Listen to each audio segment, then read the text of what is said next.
Est-ce que vous pouvez me donner le nom d'une organisation qui ne s'est jamais réorganisée, qui n'a jamais changé de stratégie? Vous ne pouvez pas parce que ça n'existe pas. Les décisions sur des sujets complexes ont une obsolescence décisionnelle programmée. Tôt ou tard, votre stratégie devient obsolète.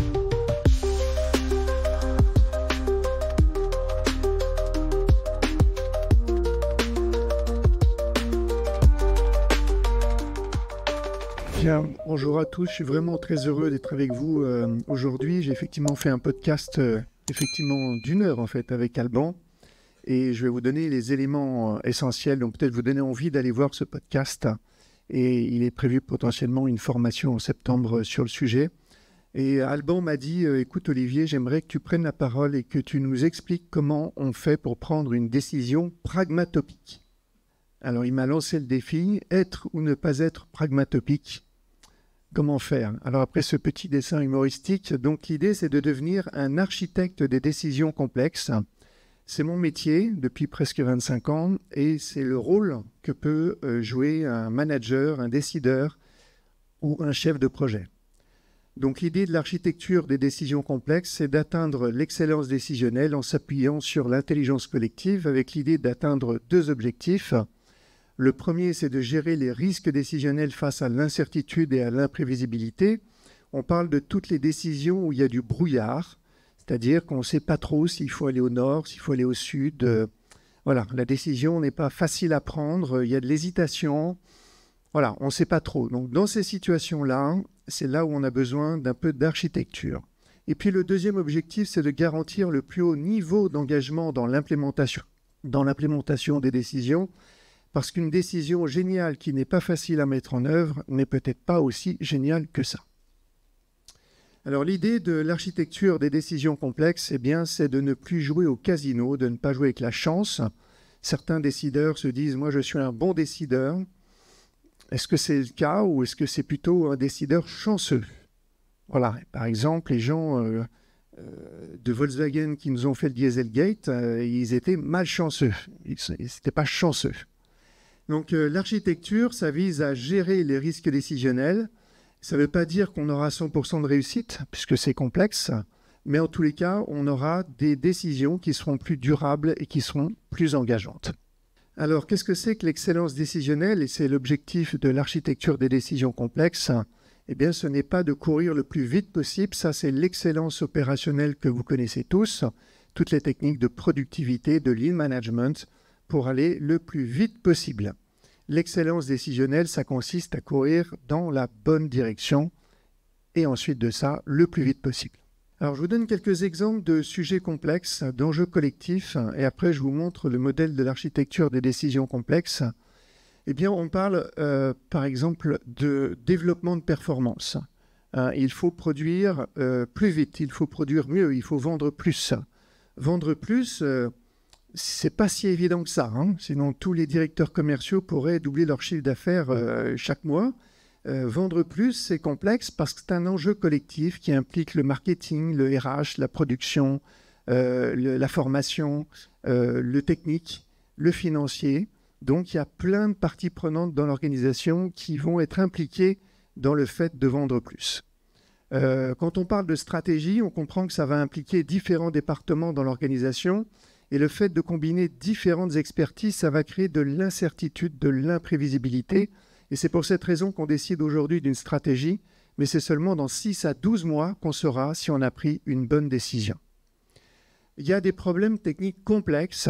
Alors on peut penser aux projets informatiques dans lesquels eh bien, il y a les bases de données, les langages de programmation, il y a la cybersécurité, il y a l'utilisateur final, il y a l'ergonomie, il y a tout un tas de choses en fait et c'est peut-être pour ça d'ailleurs que les projets informatiques sont livrés en retard et parfois buggés ou finissent par bugger parce qu'il y a un niveau de complexité. Tout ce qui touche au BTP, au bâtiment, aux travaux publics, il y a de la complexité, il y a plein de corps de métier, il y a plein de contraintes entre l'architecture, la géologie, etc. Il y a plein de dimensions qui font que peut-être c'est pour ça que des fois on veut percer le tunnel, on n'y arrive pas, que les projets sont livrés en retard. Je pars remuer le couteau dans la plaie, vous voyez de quoi je parle. Je vais prendre un autre exemple de problème technique complexe avec l'avion. Un avion, c'est un objet complexe dans lequel il y a des ailes, donc on a besoin d'un expert de l'aérodynamique. Il y a les moteurs, on a besoin d'un expert des moteurs. On a le cockpit, le pilote, la météo. Et on a aussi le logiciel anti-décrochage. Et si vous faites une mauvaise combinaison de toutes ces expertises, eh bien félicitations, vous venez de concevoir le Boeing 737 MAX. Vous remarquerez au passage qu'il ne s'est pas écrasé au décollage, que Boeing, ce n'est pas des amateurs, ce n'était pas leur premier avion. Il s'est écrasé 6 mois après sa mise en service. Un peu comme un bâtiment qui va bien et puis 6 mois plus tard, il commence à y avoir des fissures. Pourquoi? Peut-être qu'on n'a pas été assez dans l'architecture de la décision complexe. L'efficacité collective, Champagne, on s'est réorganisé. Oh, génial, on va développer notre efficacité collective. Mais s'organiser, c'est complexe. Il y a plein d'entités qui sont en interaction les unes avec les autres. Et c'est malheureusement que dans 6 à 12 mois qu'on saura si on a pris une bonne décision. Et enfin, il y a l'innovation. Innover, design thinking, je dirais que c'est un peu un process mécanique compliqué. Avec du temps, on peut y arriver. Mais il y a des choses complexes, comme choisir une innovation. Est-ce qu'on fait l'innovation A? Est-ce qu'on fait l'innovation B? Il y a une innovation qui peut me couler, l'autre qui peut me booster. Laquelle choisir? C'est un peu le brouillard. Et où faut-il innover? Peut-être qu'on ne devrait pas innover. Voilà. Donc tout ça, tous ces sujets-là, c'est ce que j'appelle des sujets complexes, dans le sens où il y a plein des enjeux collectifs, il y a plein de parties prenantes qui sont impliquées dans l'organisation par rapport à ces sujets. Alors l'architecture des décisions complexes, eh bien, je parle bien du complexe. On n'est pas sur les dizaines de décisions du quotidien, sur tout ce qui est excellence opérationnelle. On parle de ces décisions où il y a du brouillard, il y a de l'incertitude, de l'imprévisibilité. Eh bien, je propose donc 5 étapes, plus la dernière. Identifier l'obsolescence, analyser, combiner, sécuriser, décider et agir.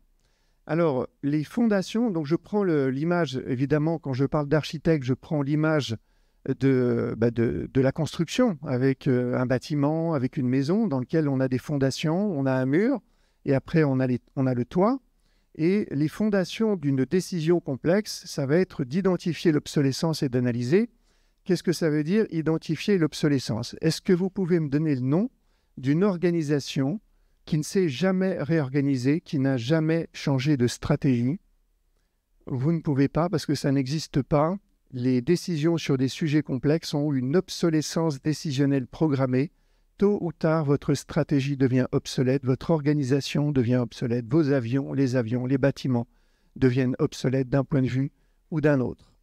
Et donc, pour identifier l'obsolescence, sachant que chaque décision que j'ai prise dans le passé est en train de devenir obsolète, eh bien, j'ai besoin d'identifier ce niveau d'obsolescence pour traiter l'important avant qu'il soit urgent. Tous les sujets que je vous ai montrés, c'est des sujets importants, mais si on n'identifie pas cette obsolescence, l'important risque de devenir urgent, et quand l'important est urgent, évidemment, je n'ai plus du tout le temps de faire ce qu'il suit ici. Alors, pour faire cette identification de l'obsolescence, évidemment, la dernière des choses à faire, c'est de poser la question à ses collaborateurs. Quelles sont les décisions que j'ai prises dans le passé qui sont obsolètes? Personne ne va vous dire ça, donc il faut faire un sondage à l'écrit, anonyme, au moins 1 ou 2 fois par an, pour faire remonter la mesure de l'obsolescence des décisions qui ont été prises pour traiter l'important avant qu'il soit urgent. Maintenant que j'ai choisi un sujet ici, je vais faire une analyse. Je vais faire une analyse pour déterminer quelles sont les parties prenantes qui vont être impactantes ou impactées, les clients, fournisseurs, internes, externes, dont les juristes. Quelles sont donc les personnes qui vont exécuter la future décision? Quelles sont donc les fonctions opérationnelles? Quelles sont celles qui vont être impactées? Fonctions support, RH, finance, juridique. Et c'est avec ces personnes que je vais pouvoir, dans l'étape 3 et 4, combiner,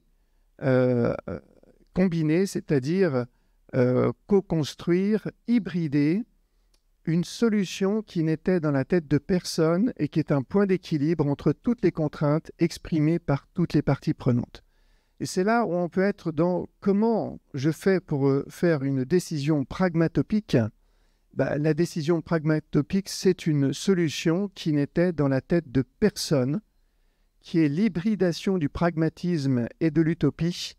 Et pour ça, il faut avoir autour de la table les parties prenantes qui vont mettre en œuvre la future décision et celles qui vont être impactées. Donc, je combine, je co-construis, j'hybride, j'obtiens une solution qui n'était dans la tête de personne et on va dans l'étape 4 de sécurisation dans laquelle on va se projeter sur la mise en œuvre de la décision avant de décider. Donc, j'ai un projet de décision, je le découpe en quelques items et puis je sonde, là encore d'une manière anonyme et à l'écrit, un certain nombre de parties prenantes, justement, à peu près les mêmes que celles qu'on a identifiées ici.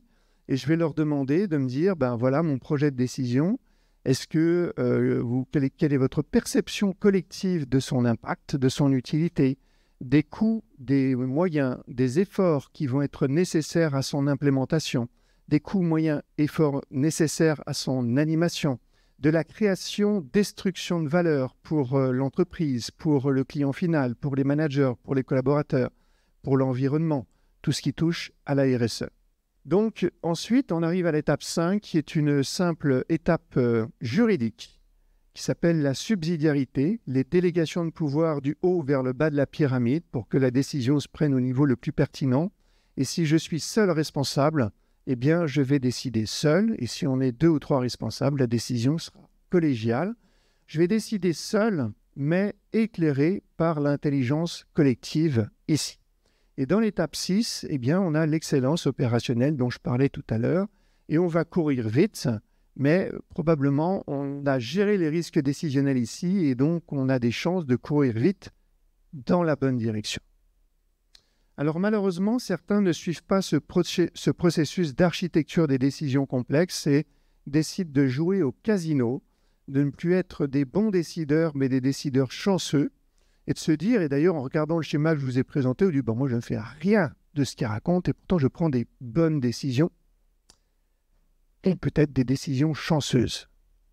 Alors, qu'est-ce qui se passe aujourd'hui? Malheureusement, ça, l'identification de l'obsolescence, je n'ai pas de nom d'entreprise qui le fait, donc on ne le fait pas, et l'important devient urgent. C'est-à-dire que quand la maison brûle, le toit est complètement percé, l'eau coule de tous les côtés, et là on se dit « Oh, attention, là, il y a une catastrophe, il faut agir ».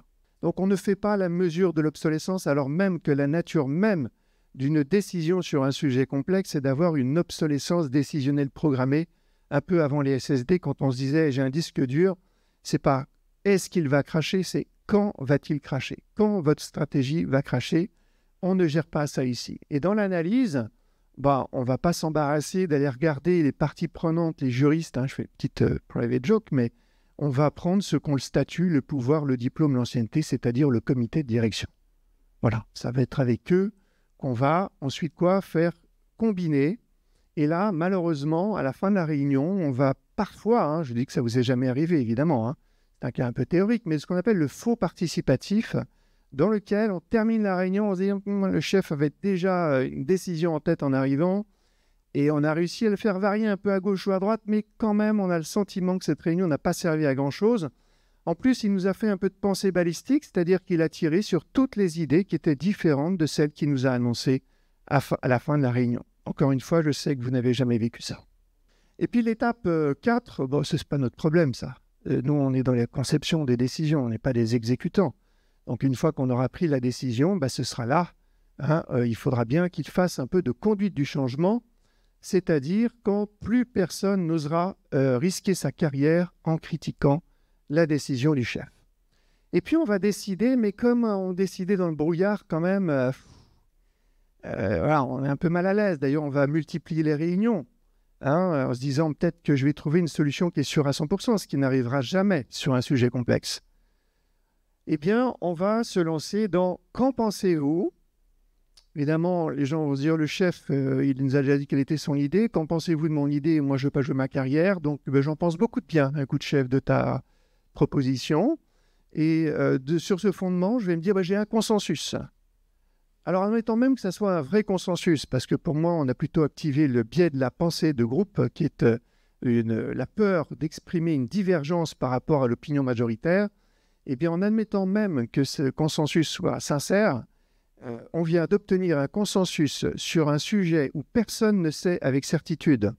Et il faudra attendre 6 à 12 mois pour savoir si on a pris la bonne décision. Mais à part ça, le consensus est vraiment quelque chose de très utile pour gérer les risques décisionnels. Et puis dans Agir, c'est là où ce qu'on n'a pas fait dans le 4, eh bien on va le faire dans la conduite du changement, trouver les alliés, neutraliser les opposants. Alors voilà un petit peu qu'est-ce que c'est que jouer au casino et donc se priver de la chance de trouver une décision pragmatopique. Eh bien c'est au lieu de faire 1, 2, 3, 4, 5, c'est faire 3, 5, 6. Alors déjà, je n'ai pas les fondations, je vais poser un mur directement sur le sol. Le mur, il n'y a pas de mortier entre les briques, parce que j'ai fait du faux participatif pensée balistique. Ça n'existe pas. La décision, c'est du consensus qui est en fait probablement un pseudo-consensus sur un sujet où personne ne sait avec certitude. Et puis dans le 6, eh bien là, on va faire de la conduite du changement au moment où les gens, devant des murs de post-it, se diront « Ah, ouais, en fait, j'ai l'impression que ce n'était pas dans cette direction qu'il fallait aller. Alors, qui est volontaire pour aller dire au chef qui s'est planté ? Ah oui, toi, tu es jeune, tu sors d'école, tu n'as pas encore compris. Donc, va dire au chef qui s'est trompé.